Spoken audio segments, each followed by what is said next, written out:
حضرت ابو لیلہ رضی اللہ عنہ فرماتے ہیں کہ میں خدمت نبوی صلی اللہ علیہ وسلم میں حاضر تھا۔ ایک دیہاتی آیا اور عرض کرنے لگا، یا رسول اللہ صلی اللہ علیہ وسلم، میرے بھائی کو تکلیف ہے۔ آپ صلی اللہ علیہ وسلم نے اس سے دریافت فرمایا، کیا تکلیف ہے؟ اس نے عرض کیا، حضور کچھ اثرات ہیں۔ آپ صلی اللہ علیہ وسلم نے ارشاد فرمایا، اسے میرے پاس لاؤ۔ چنانچہ اسے لایا گیا تو حضور صلی اللہ علیہ وآلہ وسلم نے چند آیتیں پڑھ کر دم فرما دی، جس سے وہ بالکل ٹھیک ہو گیا۔ وہ آیتیں یہ ہیں: سورہ فاتحہ شریف، شروع سورہ بقرہ کی 4 آیتیں اور درمیان کی 2 آیتیں، وَإِلَٰهُكُمْ إِلَٰهٌ وَاحِدٌ اور آیت الکرسی، اور سورہ بقرہ کی آخری 3 آیتیں اور سورہ آل عمران کی 1 آیت شاہد اللہ، اور سورہ اعراف کی 1 آیت ان ربکم، اور سورہ مؤمنون کی 1 آیت وَمَن يَدْعُ مَعَ اللَّهِ، اور سورہ جن کی 1 آیت وَأَنَّهُ تَعَالَى، اور شروع سورہ صافات کی 10 آیتیں اور سورہ حشر کی آخری 3 آیتیں، پھر قل هو اللہ احد، قل اعوذ برب الفلق، قل اعوذ برب الناس۔ بسم اللہ الرحمن الرحیم، الحمد للہ رب العالمین، الرحمن الرحیم، مالک یوم الدین، ایاک نعبد و ایاک نستعین، اهدنا الصراط المستقیم، صراط الذین انعمت علیہم غیر المغضوب علیہم ولا الضالین۔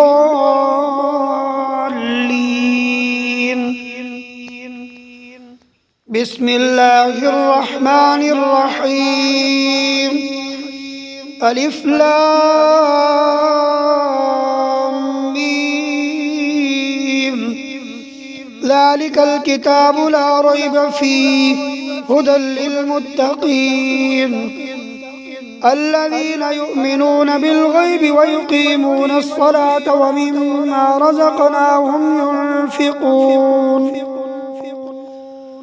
والذین یؤمنون بما انزل الیک وما انزل من قبلک وبالآخرة هم یوقنون، اولئک علی ھدی من ربهم واولئک هم المفلحون، وإلہکم الہ واحد لا الہ الا هو الرحمن الرحیم،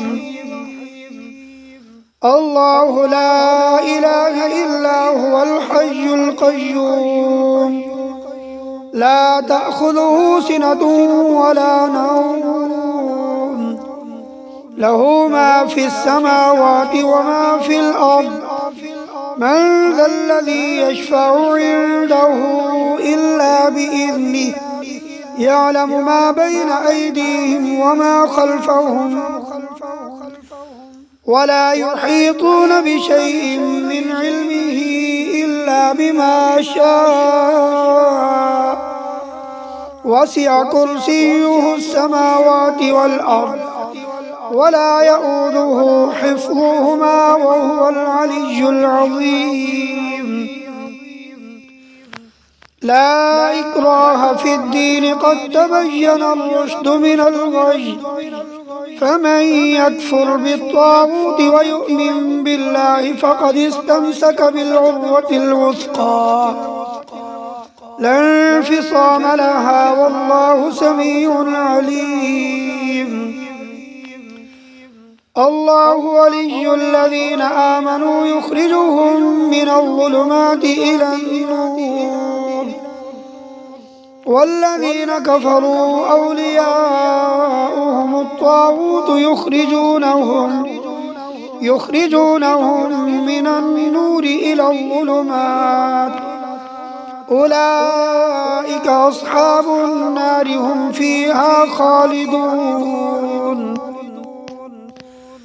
لله ما في السماوات وما في الأرض وإن تبدوا ما في أنفسكم أو تخفوه يحاسبكم به الله فيغفر لمن يشاء ويعذب من يشاء والله على كل شيء قدير آمن الرسول بما أنزل إليه من ربه والمؤمنون كل آمن بالله وملائكته وكتبه ورسله لا نفرق بين أحد من رسله وقالوا سمعنا وأطعنا غفرانك ربنا وإليك المصير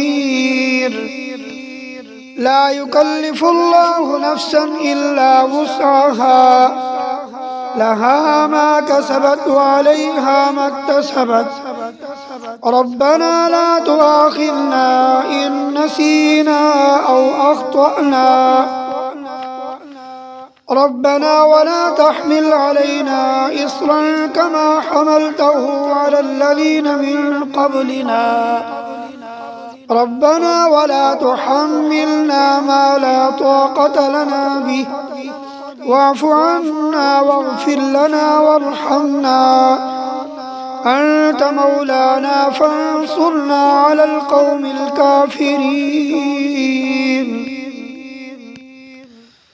شهد الله أنه لا إله إلا هو والملائكة وأولو العلم قائما بالقسط لا إله إلا هو العزيز الحكيم قل اللهم مالك الملك تؤتي الملك من تشاء وتنزع الملك ممن تشاء وتعز من تشاء وتذل من تشاء بيدك الخير إنك على كل شيء قدير تولج الليل في النهار وتولج النهار في الليل وتخرج الحي من الميت وتخرج الميت من الحي وترزق من تشاء بغير حساب إن ربكم الله الذي خلق السماوات والأرض في 6 أيام ثم استوى على العرش يغشي الليل النهار يطلبه حثيثا والشمس والقمر والنجوم مسخرات بأمره ألا له الخلق والأمر تبارك الله رب العالمين ادعوا ربكم تضرعا وخفية إنه لا يحب المعتدين ولا تفسدوا في الأرض بعد إصلاحها وادعوه خوفا وطمعا إن رحمة الله قريب من المحسنين قل ادعوا الله أو ادعوا الرحمن أيما تدعوا فله الأسماء الحسنى ولا تجهر بصلاتك ولا تخافت بها وابتغ بين ذلك سبيلا وقل الحمد لله الذي لم يتخذ ولدا ولم يكن له شريك في الملك ولم يكن له ولم يكن له ولي من الذل وكبره تكبيرا. أفحسبتم أنما خلقناكم عبثا وأنكم إلينا لا ترجعون. فتعالى الله الملك الحق لا إله إلا هو رب العرش الكريم. ومن يدع مع الله إلها آخر لا برهان له به فإنما حسابه عند ربه إنه لا يفلح الكافرون. وقل رب اغفر وارحم وأنت خير الراحمين. بسم الله الرحمن الرحيم. والصافات صفا فالزاجرات زجرا فالتاليات ذكرا إن إلهكم لواحد رب السماوات والأرض وما بينهما ورب المشارق. إنا زينا السماء الدنيا بزينة الكواكب وحفظا من كل شيطان مارد. لا يسمعون إلى الملأ الأعلى ويقذفون من كل جانب دحورا ولهم عذاب واصب. إلا من خطف الخطفة فأتبعه شهاب ثاقب. فاستفتهم أهم أشد خلقا أم من خلقنا إنا خلقناهم من طين لازب. يا معشر الجن والإنس إن استطعتم أن تنفذوا من أقطار السماوات والأرض فانفذوا لا تنفذون إلا بسلطان. فبأي آلاء ربكما تكذبان. يرسل عليكما شواظ من نار ونحاس فلا تنتصران. فبأي آلاء ربكما تكذبان. فإذا انشقت السماء فكانت وردة كالدهان. فبأي آلاء ربكما تكذبان. فيومئذ لا يسأل عن ذنبه إنس ولا جان. فبأي آلاء ربكما تكذبان. لو أنزلنا هذا القرآن على جبل لرأيته خاشعا متصدعا من خشية الله. وتلك الأمثال نضربها للناس لعلهم يتفكرون. هو الله الذي لا إله إلا هو عالم الغيب والشهادة هو الرحمن الرحيم. هو الله الذي لا إله إلا هو الملك القدوس السلام المؤمن المهيمن العزيز الجبار المتكبر سبحان الله عما يشركون.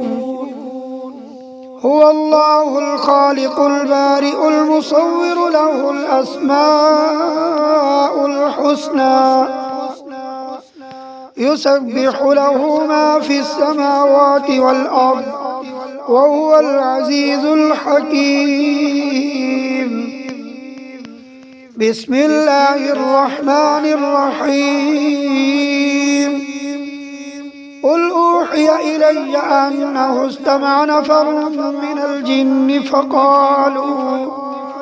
فقالوا إنا سمعنا قرآنا عجبا يهدي إلى الرشد فآمنا به ولن نشرك بربنا أحدا وأنه تعالى جد ربنا ما اتخذ صاحبة ولا ولدا وأنه كان يقول سفيهنا على الله شططا بسم الله الرحمن الرحيم قل يا أيها الكافرون لا أعبد ما تعبدون ولا أنتم عابدون ما أعبد ولا أنا عابد ما عبدتم ولا أنتم عابدون ما أعبد لكم دينكم ولي دين بسم الله الرحمن الرحيم قل هو الله أحد الله الصمد لم يلد ولم يولد ولم يكن له كفوا أحد بسم الله الرحمن الرحيم قل أعوذ برب الفلق من شر ما خلق ومن شر غاسق إذا وقب ومن شر النفاثات في العقد ومن شر حاسد إذا حسد بسم الله الرحمن الرحيم قل أعوذ برب الناس ملك الناس إله الناس من شر الوسواس الخناس الذي يوسوس في صدور الناس